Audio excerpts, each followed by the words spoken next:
Paul Brown said to me, son, act like you've been there before. And I'm thinking, wait a minute, I just barely got on the field. I hadn't been there before. So I'm glad to be part of that trend. You know, sun's out, guns out. How about Isaac Curtis on one side, Charlie Joyner on the other side? A lot of quarterbacks were very envious that I had those two weapons to throw to, but...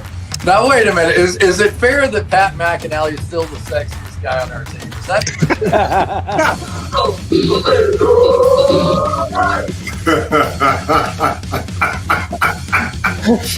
You got me there. You got me good. Solid. How you gonna be in that video not represent with a chain? Your tango, man. I got mine on. I'm ready to go. Oh, that's great. That's priceless. There are two guys that I think it's a travesty that are not in that Hall of Fame. Ken Riley and Ken Anderson. Yeah, sure. Let's put the backdrop on, Jamie. See if Marissa's okay with it. Yeah, I got her backdrop. Starting the Canadian fan club up here for you. That is so funny. My last touchdown, and that's what Joe Burrow's going to end up like if they don't start protecting his ass. It's going to be the next David Klingler.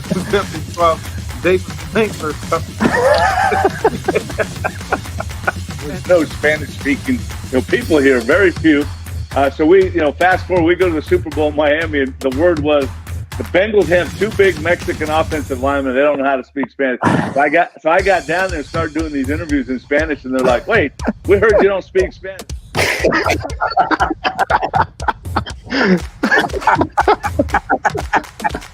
What's going on, fellas? What's going on?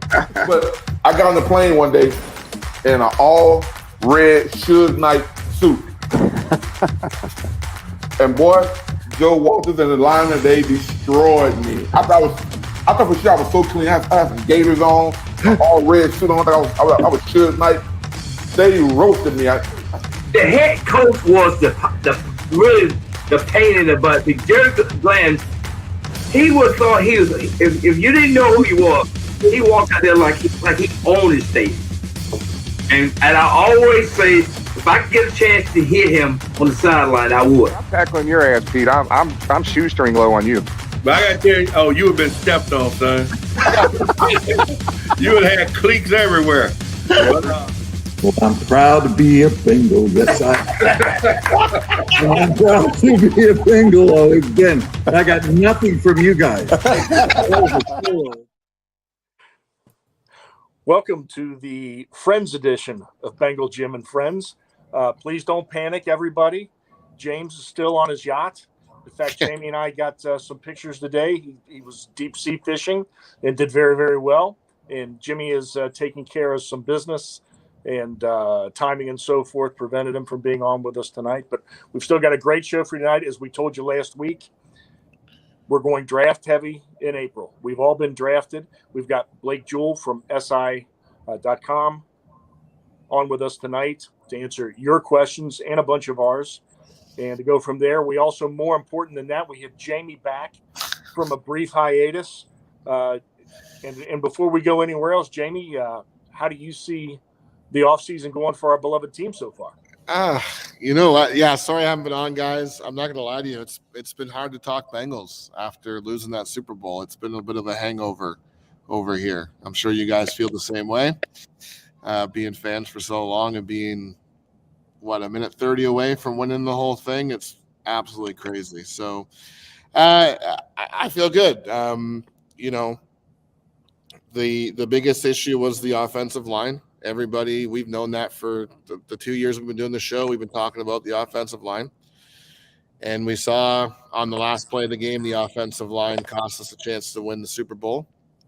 And I think the team listened the team obviously is aware. And although you guys probably agree, going into the offseason, it kind of felt like, are these guys going to actually fix this line? Because you heard Zach Taylor early on, kind of you don't want to throw the current guys under the bus too much, right? Because you did get the Super Bowl. No one can take that away from us ever. But, man, it was boom, 1 signing, 2 signings, 3. I'm going, oh, these guys, they know. They watch the same game that we all watched, and they know this needs to be fixed. So, yeah, man. So I feel very good about it.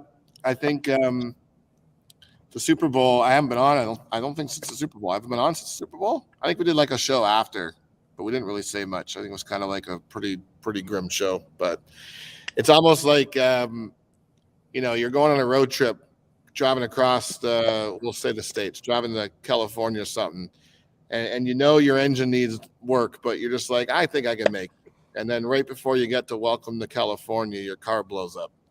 That's what I felt like with the Super Bowl. Just that line held it together until the very end, and then it cost us. But what can you do? Anyway, that's my long intro. I'm back. Well, Josh, what can you do? Can you sign some linemen to fix the problem? They absolutely did. I'm happy with everything they've done. The first two moves quickly were really impressive, but I was begging, hoping for one more. Then all the La'el Collins rumors started, and him coming to town, and all the rumors had popped off that he was leaving, and I was like, man, it was that feeling I felt if we just let him get away. But, the Bengals are in win now mode. It shows the Joe Burrow effect that he has the ability to make these guys not only come here, but want to be here, want to be a part of what he brings to the team. And I'm looking really forward to a year where he's protected. And, everyone compares this for Joe Burrow, but Joe Mixon is going to get going off the right side of this line. And I'm really excited about it. Well, I think it was, of our 3 trips to the Super Bowl, 3 very special teams led by 3 very special quarterbacks. Last year's might have been the most emotional team we've had, and they really brought the whole city up and bangled them everywhere. And, of course, the bad news is how the Super Bowl ended. The good news is because the Super Bowl was so late, next year started very quickly, and the Bengals got on that. So if we've got Blake, can we go ahead and expand on that with him if he's there? Yeah, of course. What's going on, guys? Blake, how are you? Thanks for joining us, everybody. Blake from SI.now.com, and maybe even more impressive, a guy that's met James Rapine and Bengal Jim Foster. So, yep. and autographs of both. Yeah, Jim texted me this morning, said he couldn't make it. So, found that out beforehand, but go on without him, I guess. You'll have to settle for the end friends part of the show. Blake, can you get in touch with our fan base and let us know what exactly you do for Sports Illustrated involving the Bengals and how you got involved with doing that in the first place? So, I think I'm probably about 2 years, something like that. And with James's side at All Bengals now, I was kind of got started. I didn't really know what I was doing. I didn't go to school for writing or anything like that. I just like talking about the Bengals, so I kind of started doing that. And I guess just kind of ended up this way. But I do a lot of draft stuff. I do weekly recaps of games, everything like that. So pretty much just a little bit of everything. But I think my main focus is probably the draft. I've got some mock drafts going, stuff like that. So that's about it right now. I'm just working on doing some player profiles, recapping some players, and rounds 1, 2, 3 is my focus right now. So that's kind of what I've been working on.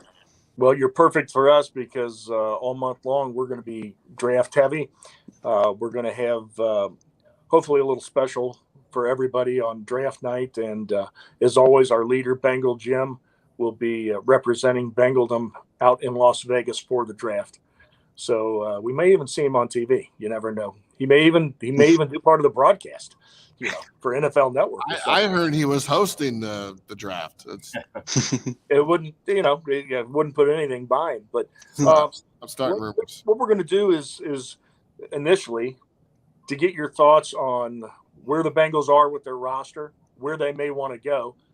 I don't think they're done quite yet in free agency. I think there'll probably be a couple bargains out there that they will try and get. But starting with whether you want to say fortunately or unfortunately, the only position group anybody wanted to focus on this offseason, and that's the offensive line.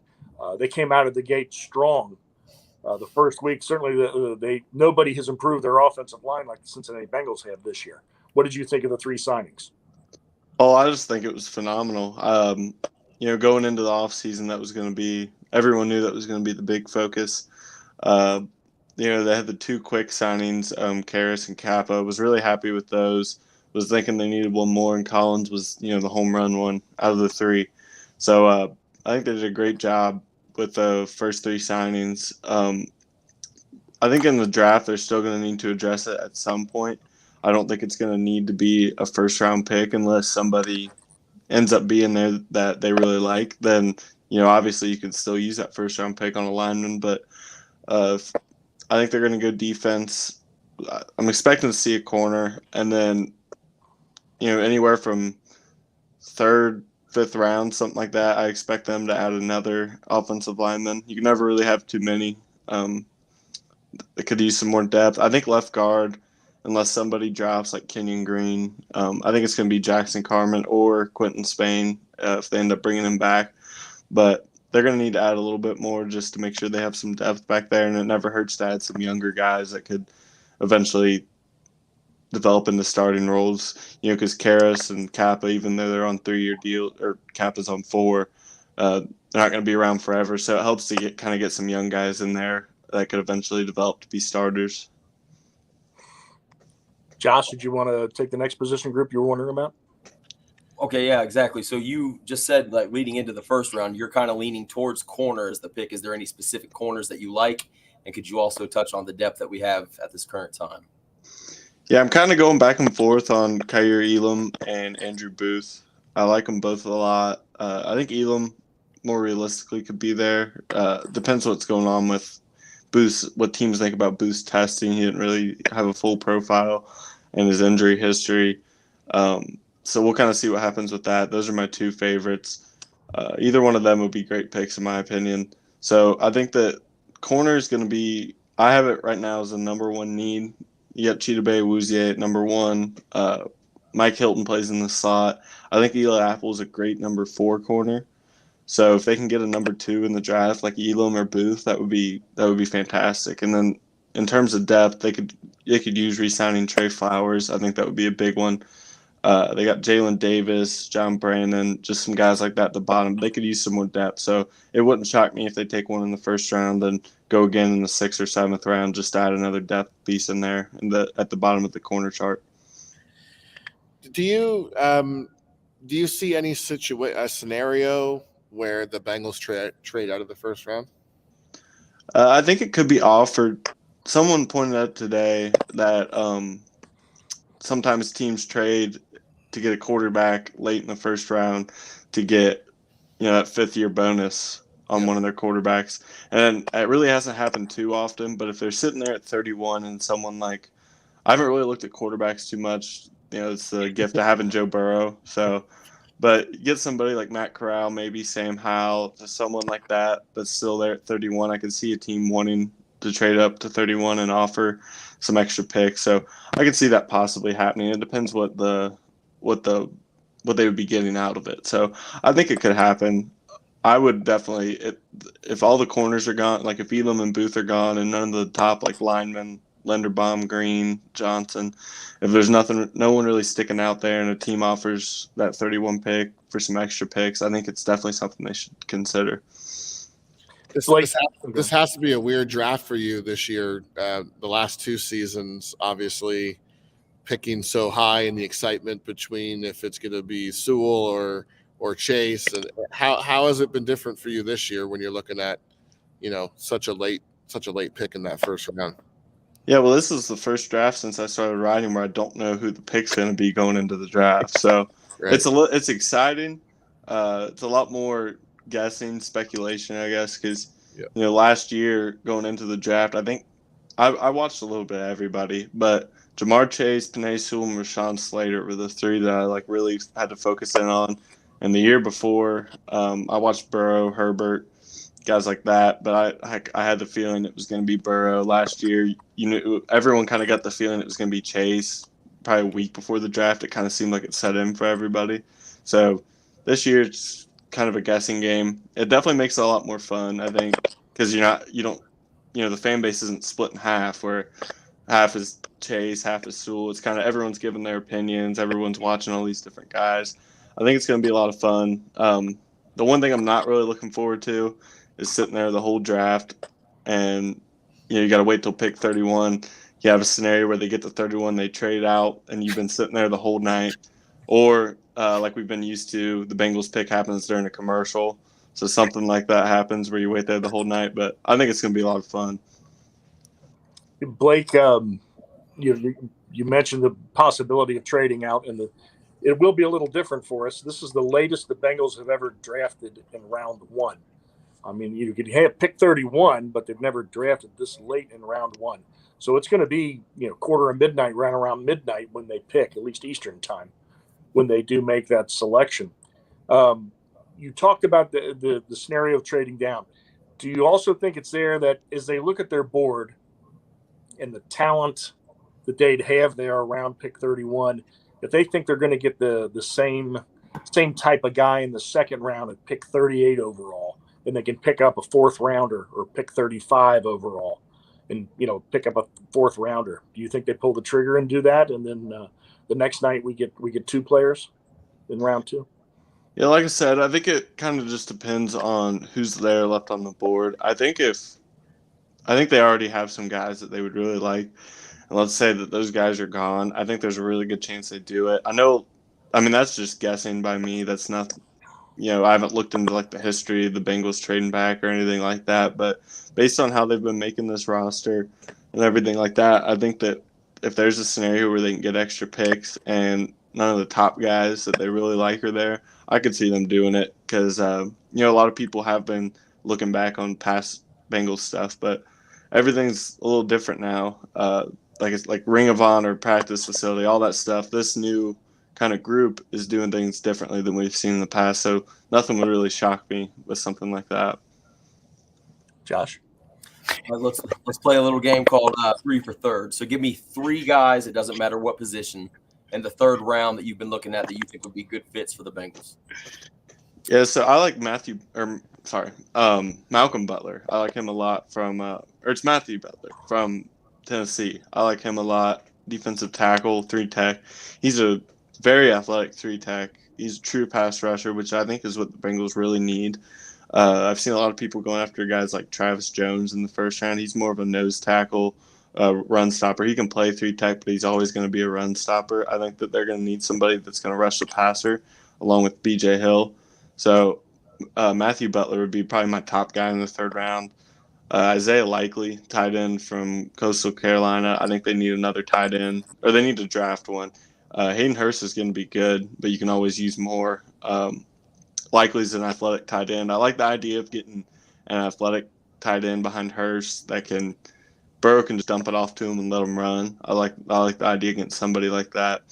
And Cam Taylor-Britt, corner, if they don't take one in the first round, he's a pretty athletic corner. He's got a good profile. Someone like that would be great in the third round. I think there's plenty of third round options that are going to be able to play right away. Guys like Butler, Likely. They're not going to be bona fide starters at defensive tackle or tight end, but they're going to play. They're going to get snaps. So I think that there's plenty of options like that in the third round.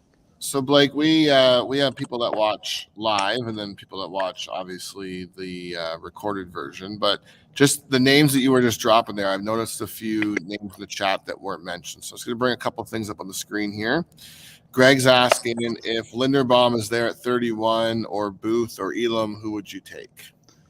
I would take Elam. I think Linderbaum's really good, but I also think Elam's very good. So I think when it comes down to those two, it's not really, a lot of people would say that that's kind of picking for need over best player, but I got them both around the same tier. I know some people would disagree and have Linderbaum, but, with the idea of Linderbaum, you can keep him at center, move Karras to left guard. I just think if it comes down to those two, as much as I like Linderbaum, I think Elam would be the right pick. I think he would be the best player available. I don't really have any issues with Linderbaum.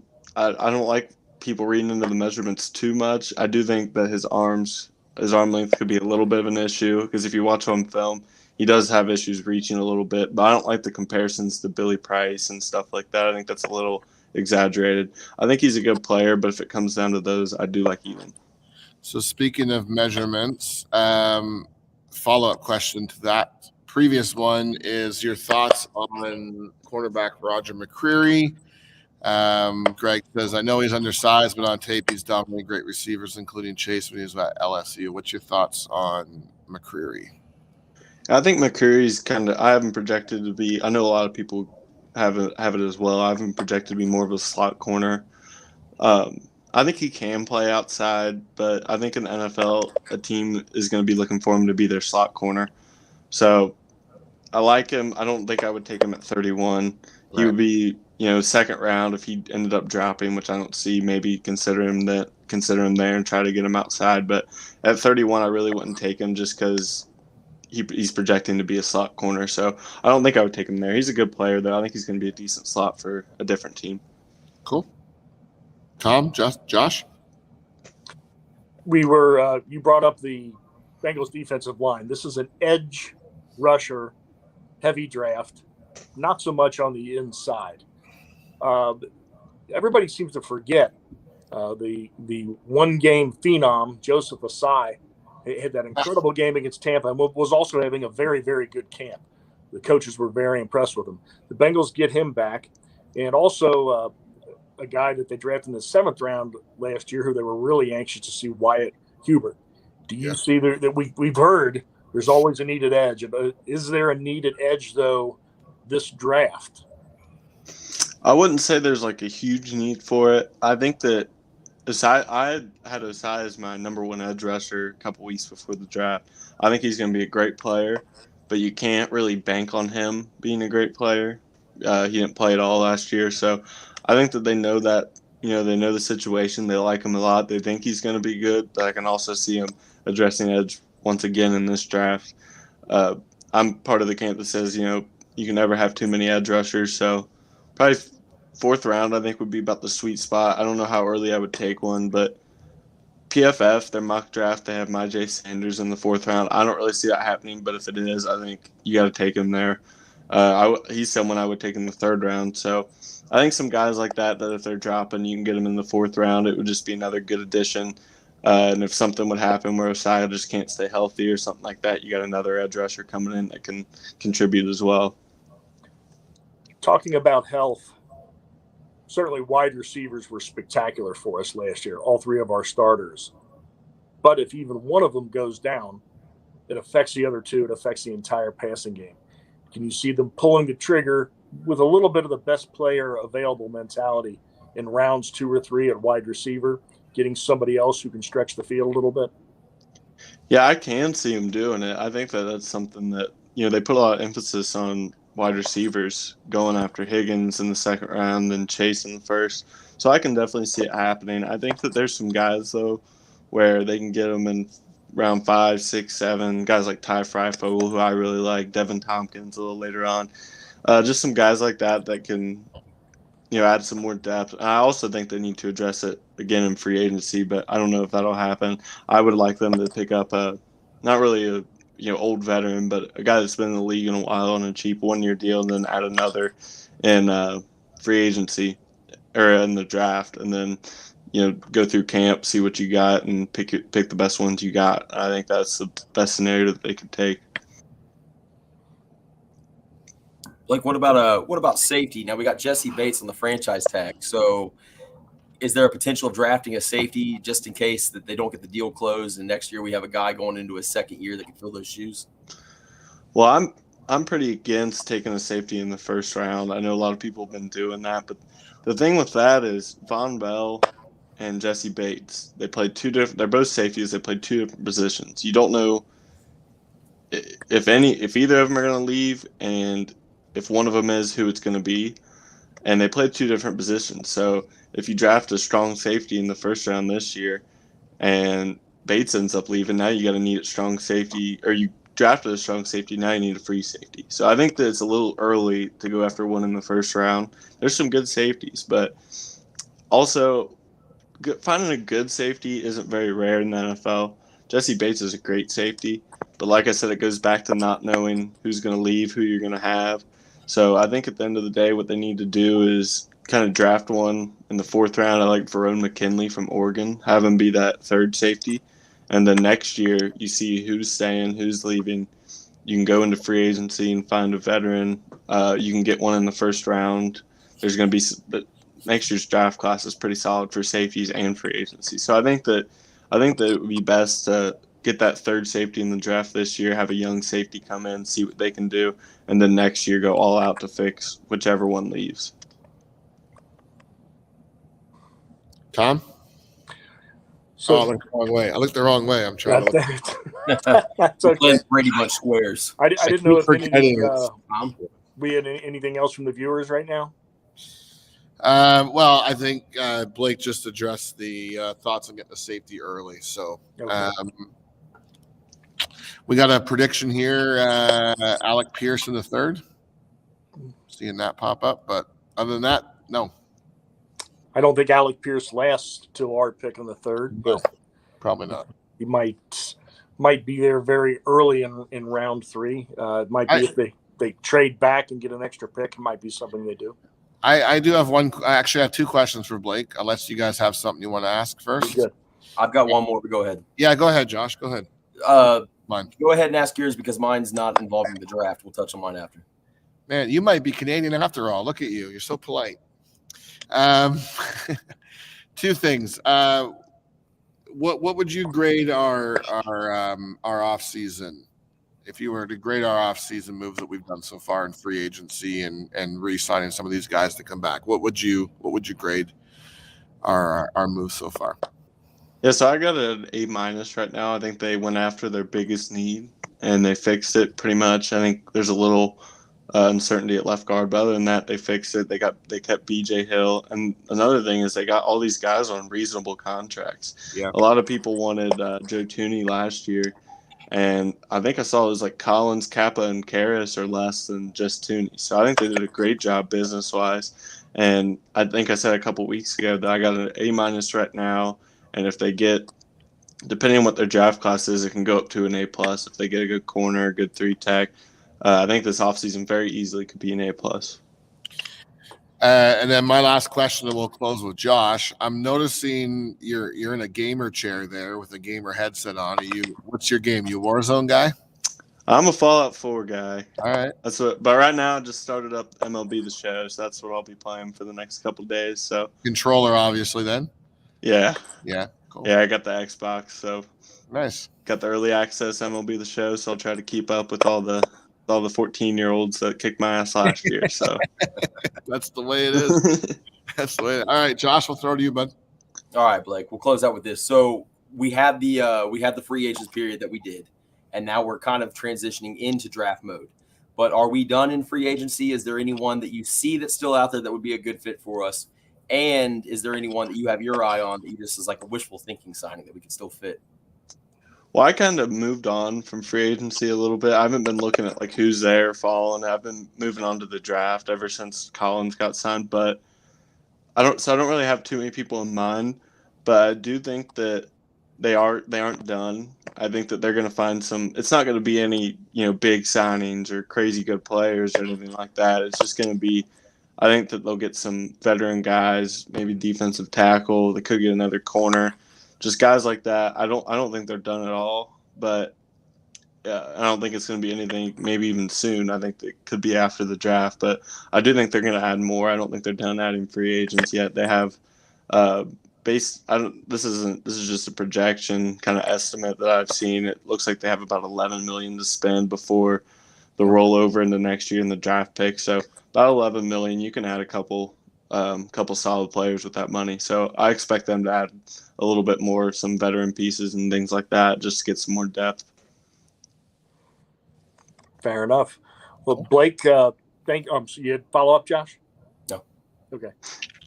We promised we'd steal you 20 minutes. We've gone far over that, but so thank you so much. You and your team. Nobody does a better job covering the Bengals. Appreciate it. Everybody there. And hopefully we're going to have the boss on right around the draft as well, maybe right after. So be sure to tell everybody hi, and we appreciate it, and enjoy the draft. And we hope you chime in with us on draft night. All right. Anytime, guys. I'm always down for this. Love your guys' show. Thanks, Blake. Appreciate it, man. Yep. Cheers. Good, Blake. So Jeff Blake used to be my favorite Blake on the Bengals, but now it's Blake Jewell. I mean, go figure there it you out. go. He's all over it. That's good. I imagine it is different for these guys, covering the draft this year with such a late pick in that first round. Where the last 2 years, I mean, there's been so much buzz and excitement over. I mean, even on this show, we were divided on Sewell or Chase, and I'll admit that I was Sewell. I was torn. I switched between Chase and Sewell so many times, and then on draft night, I declared Sewell, and I've never been more happier to have been wrong. The interesting thing about that, though, Jimmy, to interrupt, while we all said Sewell, those of us that did say Sewell, including yours truly. Yep. Same here. And I was talking to Jeff Hobson last year when he was on our show. And I explained, it wasn't necessarily Penei Sewell. I love the thought of Jamar Chase in there. But I didn't pick Penei Sewell. I was picking Joe Burrow. Yes. I was picking better. Joe Burrow's I really think we played with house money. We are so lucky this year. He got hit so many times. That has to stop. I will tell you, I mean, if they even signed one of the three big guys last offseason, I would have been Team Chase all day, every day. But just looking at that line last year, like if you can get a piece that can go in there and help right away. And I mean, and the jury's still out on Sewell. I mean, he's on the Lions. I mean, let's just see how this all plays out. But I mean, are we in the Super Bowl with Sewell? No, we're not. No. And one of the things he mentioned, a guy that's getting a lot of play for the Bengals, Tyler Lindenbaum. And man, the hate's going to come my way on social media, but I like him. Are you on social media? Oh, you're on Twitter. You're not on Facebook. No. No. Just with Twitter's enough. I can get it done in a few characters. But a guy like him, and he is the best college center in the last 10 years. And Blake's certainly too young to remember this. You guys are definitely too young to remember this. But the Bengals drafted the greatest college center of all time in the first round. They drafted Dave Remington, who the Remington Award is named after. The single greatest center in the history of college football. And it didn't work. I mean, he came in, he started, it just didn't work. And there are certain similarities to Tyler. His arms were kind of short. He was powerful. He was strong. And in fact, Tyler Lindebaum may be a little quicker. He flies out and gets to the second level. But he's not all that big. I do think he's strong enough. But with those arms, I mean, you play in the AFC North, you're going up against either the massive nose tackles of the Steelers, those confusing blitzes, the talent at Cleveland, and the downright meanness in Baltimore. It's not easy. And I just, for some reason, if he falls to 31, that might justify any of the concern and red flags around him. If indeed he's the best center in the last 10 years to come out. So those are my nerves there. If they go corner in the first round, I wouldn't be surprised if they hit two corners by round 4. By the time round 4 is done, that they go to that well twice, especially if there are guys they love. Lou Anarumo knows his quarterbacks. And, the one thing people forget about Eli Apple, and everybody's like, well, they picked on him in the Super Bowl. And they did. Yep. But no human being could cover Cooper Kupp last year. Nobody was able to. He torched everybody. But Eli Apple played more snaps at corner than any other Bengal last year. I mean, think about that. And he didn't play much the first couple of weeks. Right. So it wasn't supposed to, at least. That's like that. So they desperately need depth at corner. I think they're set at linebacker. I think they're pretty set at safety. What they do on the defensive line, I think if they go there early, it's because it's the best player available. Certainly the offensive line, I still think there's one more piece to go. And don't be shocked if it's a guy that can play left tackle for as much depth as the future. And like he said, like Blake said, they're going to go to tight end. And I think they need to get some wide receiver too. So, the roster really wasn't finished. We were lucky to stay healthy. You need a little bit of luck to get to the Super Bowl. And I think to finish that roster and really get it going, they need to have a home run draft like they have the last couple. I don't see how the AFC does not win the Super Bowl for the next 10 years. I mean, unless you're just so beat to hell by the time you make it to the Super Bowl that you can't play. Like you look at the comparison of rosters, and look, this is a Bengals show. We're obviously all Bengals fans, so this comes with a heavy bias. But even my friends who are fans of other teams, we talk about this. I don't look like the crazy person when I say that the Bengals are the most improved team in the offseason. You know, you can take your Wilson trade and your Brady coming back and your the city up north getting the guy who likes massages. I mean, you can take all those. Good save. Thank you. You could take. I was going somewhere else, but I saw it in your eye. I diverted because I know some people watch the show on YouTube in their living rooms with their families, so I just diverted. So I say this around friends, and I could have said this years ago, and I'd get laughed out of the circle. But the Bengals are, in my opinion, and it's hard to disagree with this, no matter who you are, the most improved team in the offseason.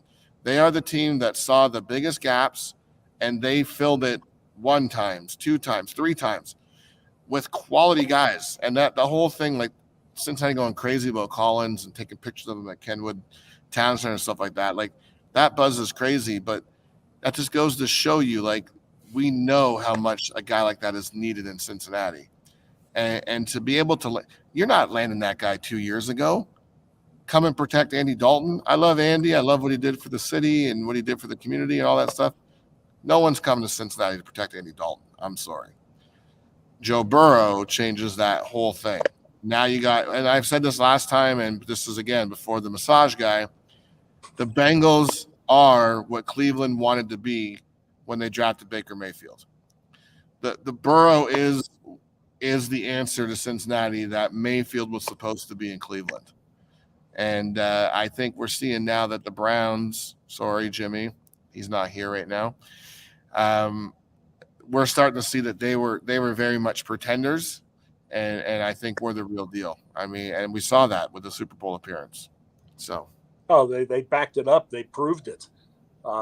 They did everything and more last year. That's like I said. It's probably the most emotionally no team has been more special than last year's. And the 88 team had a monstrous chip on their shoulder.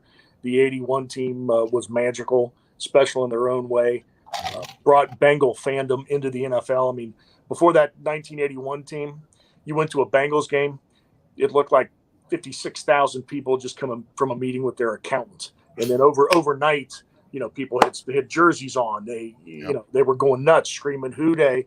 It became one of the toughest places to play in the NFL.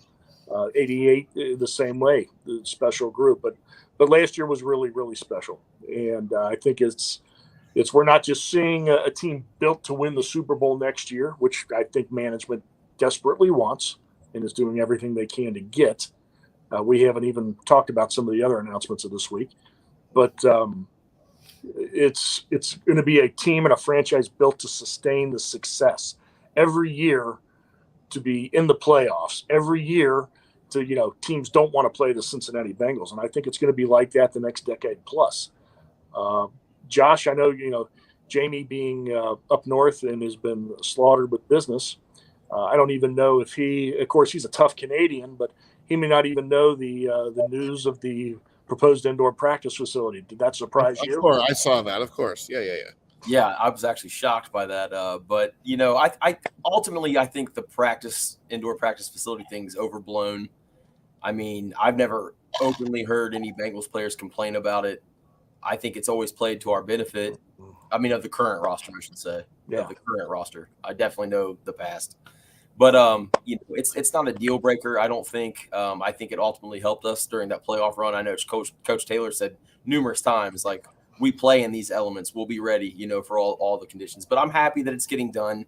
I'm, that old, you don't have an indoor practice facility. I'm glad to finally lay that to rest. I'm interested to see where they're going to put it. I don't know if it'll be, just north of Cincinnati or just south, but I don't think it's definitely going to be right on the stadium like, some teams have. But it's interesting because, the Super Bowl obviously is in the big, beautiful new stadium, dome state, or LA, whatever you want to call it. If this Super Bowl was in Green Bay, not having that outdoor practice field would have been an advantage. But I like the idea that they're coming with this, that they're even talking about this, because it shows that, I hope it shows that the ownership sees Cincinnati as a long-term investment. I mean, you're not building a multi-million-dollar indoor practice facility in a city that you're thinking you're skipping out of when the lease is up in a few years. That's just not good business. And we're seeing these guys make good business decisions right now. So I think that signals a good sign for the long term for the Bengals. And you know what? It also goes to, you have to think too, you know, with Burrow being here and people wanting to come here, they're talking to some of these high profile players that want to come and play here. And maybe they're seeing that not having that indoor practice facility is maybe a deterrent to bringing some of these guys here. I mean, every team can throw bags of money at people, but there are some things that players want, and if you don't meet that criteria, maybe we lose out on some of those people. I don't know. I think building on that, yeah, it shows the Bengals are not, who is going to at this point invest tens of millions of dollars in an indoor practice facility, with the moving vans coming up in the middle of the night like the Colts did from Baltimore to Indy to, I don't know, Bolt to San Antonio or wherever, they want to go. Hopefully, dear God, that never happens. But the other thing with that, I think just as importantly, is it's ownership and management telling players on other teams, telling agents, you know what, if this gives us the slightest advantage to win a game or to be ready for a playoffs, we're going to go ahead and do it. We're going to shell out these tens of millions for this slight advantage. No stone unturned to win. And it's so good to, when people used to say, well, they don't want to win. That was always horse crap. It ate at them, Bengals ownership and management more than anybody. But now it's just, I think it's being presented in a different way. It's obvious and it's clear. And doing something like that is just for that. It is to win. Yeah, I've never bought the argument that they don't want to win. I mean, what's the point of playing the game if you don't want to win the game? I mean, I know obviously there's a business side, there's a financial side. And, and sometimes when you learn things are truly a business, it kind of takes that shine and that allure away for some people. But at the end of the day, even if you're just in this for the business, if you're just in this for the money, there's big money in winning a Super Bowl. There's big money in going further. I mean, what's the talk about, I was reading on The Athletic the other day, they were talking, Katie, about the indoor practice facility. And they were talking about the long-term future of the Bengals in Cincinnati. What's that number that got thrown around? When you go to the Super Bowl, it brings like $4 billion worth of exposure to the city, to each city that the teams represent that go to the Super Bowl. $4 billion. Like that's, you want to talk business, you want to talk numbers, that's huge. So if you put a winning product on the field, there's an argument to be made that there's a lot more money to be made than a team that doesn't play in the playoffs. Well, yeah, $4 billion. That's monsters. That's more than even Kay Adams brought us when she came to town. So, but yeah, no, it's there's that, and I think the other big announcement that came out was we were all hoping there will be another Ring of Honor ceremony this year. Yeah. Don't know if it's going to be 2 guys, 4 guys, unknown at this point. Jimmy kind of floored me. He said if it was 2 guys, he was voting for Isaac Curtis and Lamar Parrish. I know this. He so clearly belongs in the Hall of Fame. Willie Anderson gets my first vote. 100%. I hope it's 4. I think the Bengals need to play catch up. I think they realize this was a big mistake that they haven't had this, and the new guard that's now running this team. I think they're trying to make up a little bit, maybe for some of the past missteps they've taken. And again, that same article in The Athletic with Katie pretty much all but said that, it was a mistake to not do this. And they're making up for that. And so I hope it's 4. I hope it's either the more the merrier. There's a lot of space in that ring. around the around the stadium. So the more the merrier, I say. Josh, you're like me. You love Bengal history. If it is 4, and with some of your ventures in with your bobbleheads that have helped with charities and everything else, if you have 4 to vote on next time, who's your 4? Okay, my 4. Well, I'm biased. My favorite Bengal of all time is Tim Krumrie. So there's other guys that might deserve it to get in there more, but he's definitely my 4th counting down. So Crummy would get in. I think that he's got a fickle relationship with the Bengals and some fans, but Boomer Esiason would be number 3 counting down. Willie Anderson would be my number 2, and number 1 is Isaac Curtis. I think Isaac Curtis definitely gets my nod for the next inductee that needs to be in. Jamie, who would you have? I'm on board with Josh, but I think if they're doing 4, you're seeing Chad Johnson get in, and I think it's because it's just gonna. I mean, he deserves to be in the Ring of Honor, obviously. Maybe not the first or second time around, but if you're looking at the exposure element and the marketability of the Ring of Honor, you throw a guy like Chad Johnson in the mix, and it's going to be everywhere.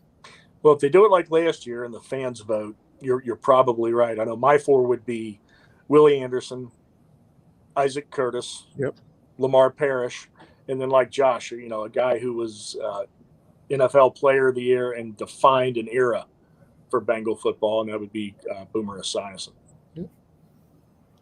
If it's a fan vote, say it's going to sneak in. Yeah, I mean, I'd be curious. Now, the first time around, I know the season ticket holders voted, but what was it? Remind me, because I don't remember. Was it so on fan, or was it an element in the decision making? There's some rules to it. So like Hall of Fame bid automatically gets you in and so on. But the fan aspect was by years as a season ticket holder. Yep. So okay. if you were a 1968 season ticket holder, you got 54 votes.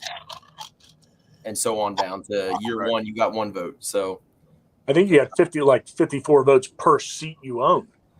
Correct. Yeah. So yeah. So it was interesting. But yeah. So yeah, the old guys stand a chance, with people like Jimmy and I voting. But I sincerely hope it is 4. Jamie, like I said, they've got some catching up to do, and maybe even 4 the next year. But it's tough. I think the first 3 are very, very obvious. The 4th one gets a little tougher for me, but I'd definitely go with Norman. And he was doing promos during the game, encouraging noise, telling us when to be quiet when the offense was on the field, when to get loud when the defense was on the field. So now I don't think there's any problem with his relationship with the team. Quite the opposite. I think he and Mike are still pretty close.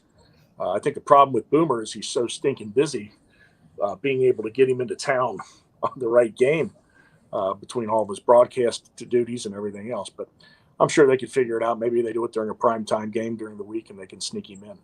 And one thing that they got it right year 1. I mean, I think our inaugural class is perfect, so I have faith in the fan base that they'll get the right guys in there that need to be. We're Bengals fans. We're smart. That's right. Again, guys, and I mean, I've been in and I've been out. I've been following obviously the off season as closely as possible. I'm so excited about the players we brought in to protect Joe. I mean, I was talking to a buddy of mine the other day, and we were just saying.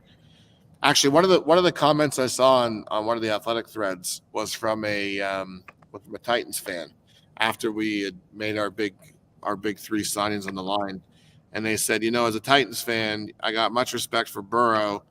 Watching what he could do from the ground was incredible.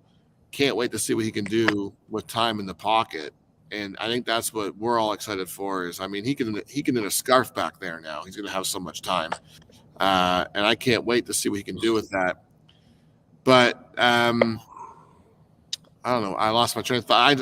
I got so excited about talking about that. I've been following, but I haven't been following. So one of the things I did notice was there's a lot of talk right now about the UK game. Are we scheduled for UK game? Not yet. Not yet. They haven't announced. Are we one of the teams, or we might? We have the possibility due to who we are playing this year, which is what Tampa's in Germany. Is that true, Josh? and then New Tampa, Orleans is going Germany, to England. UK. New England. Okay. Yeah. I don't see how they make the New England game against us the UK game. It's the New Orleans Saints. Sorry, I meant New Orleans. I just don't with the LSU connection with the Burrow thing. I just don't see it. I don't see them doing it. I think it would be awesome for us to play down in New Orleans. Yeah. Just for that. I mean, by the time you get Burrow, Collins, Chase, Shelvin, all legendary LSU Tigers.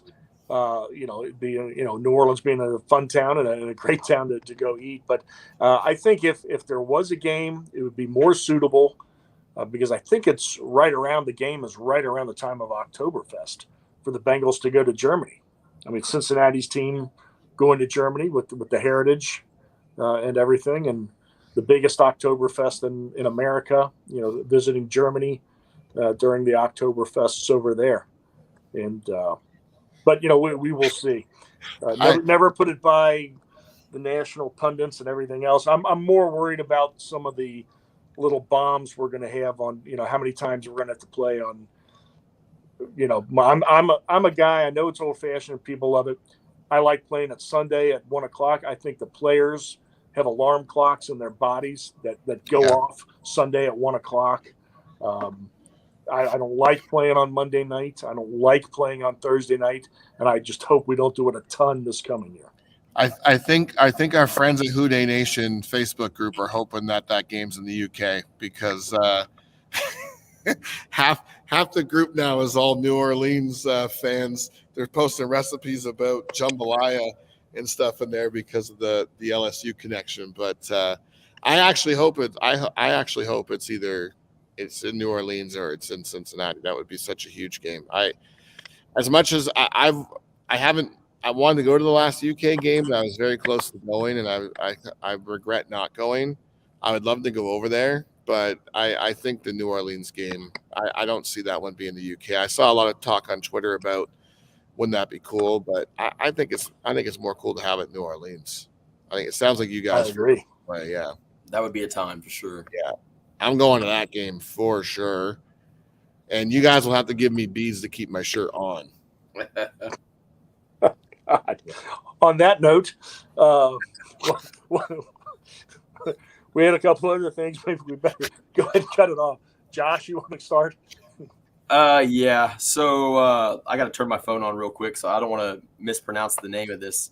I wanted to give a shout out to a good friend of the show and a good friend of ours, Tony the Tiger Brooks. Yes. He had a huge week.